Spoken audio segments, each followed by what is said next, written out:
ओम नमः शिवाय। हर हर महादेव। प्रिय श्रोताओं, आज हम सभी पावन सोमवार व्रत की कथा श्रवण करने जा रहे हैं और ये दिन भगवान भोलेनाथ को अत्यंत प्रिय है। कहा गया है कि आज के दिन जो भी भक्त श्रद्धा और भक्ति से सोमवार का व्रत करके शिवलिंग पर गंगा जल, दूध, बेल पत्र, धतूरा और अक्षत चढ़ाकर शिव जी का पूजन करके कथा का श्रवण करता है, उसके सभी कष्ट दूर हो जाते हैं और जीवन में सुख, समृद्धि, संतान की सौभाग्य और अंत में मोक्ष की प्राप्ति होती है। तो आइए कथा से पहले हम सभी भगवान का ध्यान करें। हे भोलेनाथ, आप कैलाशपति हैं, माता पार्वती के प्रीतम, आप कार्तिकेय और गणेश जी के पिता हैं, आप ही महाकाल हैं, आप ही जगत के पालनहार हैं। आपके चरणों की वंदना करने मात्र से ही जन्म जन्मांतर के पाप नष्ट हो जाते हैं। हे देवादिदेव महादेव, इस पावन सोमवार व्रत में हम संपूर्ण मन, वाणी और कर्म से आपका ध्यान कर रहे हैं। हम सभी पर अपनी कृपा दृष्टि बनाए रखें, हमारे जीवन से अज्ञान, अहंकार और पाप का नाश करें और हमें धैर्य, अर्थ, काम और मोक्ष चारों पुरुषार्थों की सिद्धि प्रदान करें। एक बार किसी नगर में एक साहूकार रहता था। उसके घर में धन की कोई भी कमी न थी, लेकिन संतान न होने के कारण वह बड़ा ही दुखी रहता था। संतान की प्राप्ति के लिए वे हर सोमवार को व्रत रखता और पूरी श्रद्धा के साथ में शिव मंदिर में जाकर भगवान शिव और माता पार्वती की पूजा किया करता था। उसकी सभी भक्ति देखकर दिन माँ पार्वती ने प्रसन्न होकर भगवान शिव जी से साहूकार की मनोकामना पूर्ण करने का निवेदन करती है।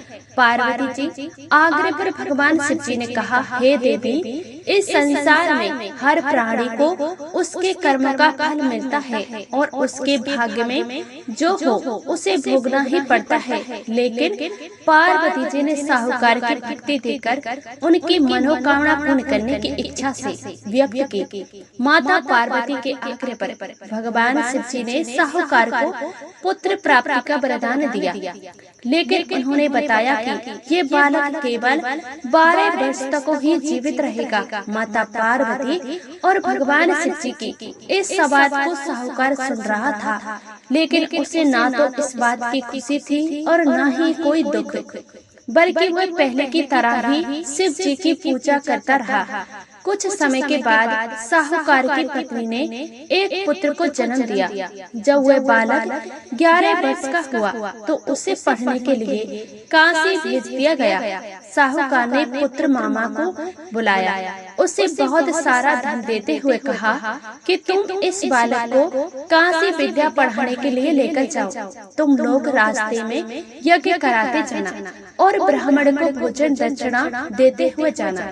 और दोनों मामा भांजे इसी तरह यज्ञ कराते हुए और ब्राह्मण को दान दक्षिणा देते हुए काशी नगरी में निकल पड़े। इस दौरान रात में एक नगर में पड़ा, जहां नगर के राजा की कन्या का विवाह था, लेकिन जिस राजकुमार से उसका विवाह होने वाला था वह एक आंख से काना था। राजकुमार के पिता ने अपने पुत्र के काला होने की बात को छुपाने के लिए सोचा, क्यों न उस साहूकार के पुत्र को मैं दूल्हा बनाकर राजकुमारी से विवाह करा दूं और इस विवाह के बाद में इसको धन देकर विदा कर दूंगा और राजकुमारी को अपने नगर में ले आऊंगा। लड़के को दूल्हे वस्त्र पहनाकर राजकुमारी से विवाह करा दिया गया।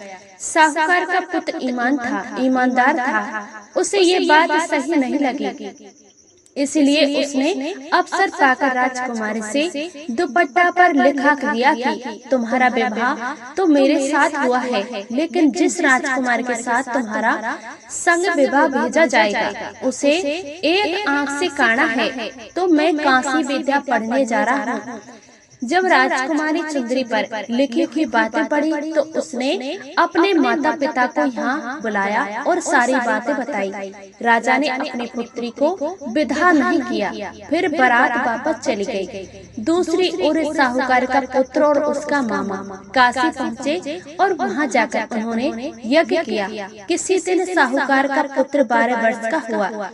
उस दिन भी यही आयोजन था। लड़के ने अपने मामा से कहा, मेरी तबीयत कुछ ठीक नहीं लग रही है मामा जी, मैं कुछ देर के लिए आराम करने जा रहा हूँ।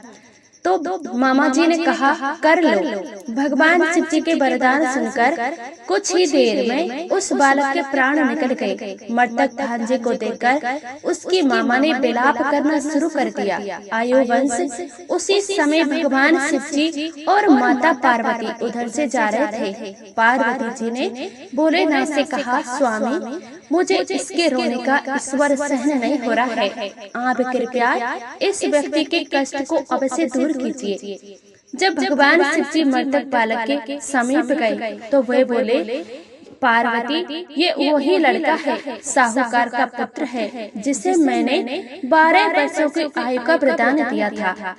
अब आज इसकी आयु पूरी हो चुकी है, लेकिन मर्द भाव से बेहोर माता पार्वती जी कहने लगी, हे महादेव, आप इस बालक को आयु देने की कृपा करें, नहीं तो इसके वियोग में इसके माता पिता भी तड़प तड़प कर मर जाएंगे। माता पार्वती ने पुण्य आग्रह पर भगवान शिव जी ने उस लड़के के जीवित होने का वरदान दिया।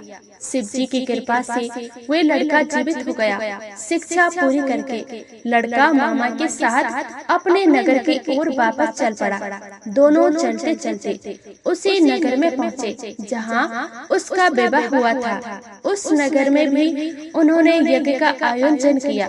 उस लड़के असुर ने उसे पहचान लिया और महल में ले जाकर उसकी खूब और भगत की और इसका स्वागत किया। अपनी पुत्री को धूमधाम से विदा कर दिया। इधर साहूकार और उसकी पत्नी भूखे प्यासे रहकर अपने बेटे की प्रतीक्षा कर रहे थे। उन्होंने प्राण कर रखा था कि अगर उन्हें अपने बेटे की मृत्यु का समाचार मिला तो वह भी प्राण त्याग देंगे, परंतु अपने बेटे की जीवित होने का समाचार पाकर वे बहुत प्रसन्न हुए। उसी रात भगवान शिव जी ने साहूकार के ईश्वर में आकर कहा, हे सृष्टि, मैंने तेरे सोमवार के व्रत करने और व्रत कथा सुनने से प्रसन्न होकर तेरे पुत्र को लंबी आयु प्रदान की है। इसी प्रकार जो कोई सोमवार व्रत करता है या कथा सुनता है और पढ़ता है, उसके सभी दुख दूर होते हैं और सभी मनोकामना पूर्ण हो जाती हैं। सभी प्रेम से बोलिए, भोले शंकर भगवान की जय, माता पार्वती की जय। जिन्होंने श्रद्धा से सोमवार का व्रत किया है, ये पावन कथा सुनी है और भगवान शिव जी का पूजन किया है, उनके जीवन से समस्त दुख, रोग, शोक और संकट दूर होते हैं। ये व्रत न केवल सांसारिक सुखों को प्रदान करता है, बल्कि भगवान शिव जी की अपार कृपा भी प्राप्ति होती है। अब आइए हम संपूर्ण और सच्चे मन से भगवान से प्रार्थना करते हैं। हे नीलकंठ भगवान शिव, आप भोले हैं, दयालु हैं, असुतोष हैं। हमने जो कुछ भी पूजा, व्रत और कथा का श्रवण किया है, उसमें यदि कोई सृष्टि रह गई हो तो क्षमा करें। हमें अपने चरणों में अटल भक्ति और जीवन में सच्ची प्रदान करें। हमारे जीवन से अज्ञान, अहंकार और धर्म अधर्म नाश करें। शिव जी, हम कहकर हमें जीवन की राह पर चले, यही हमारा संकल्प है। ओम नमः शिवाय। सोमवार व्रत की महिमा अयोम है। जो भक्त सच्चे मन से इसका पालन करते हैं, उनके जीवन में धन, वैभव, संतान, सुख, वैवाहिक सुख और सभी मनोरथों की प्राप्ति निश्चित होती है। प्रिय श्रोताओ, अब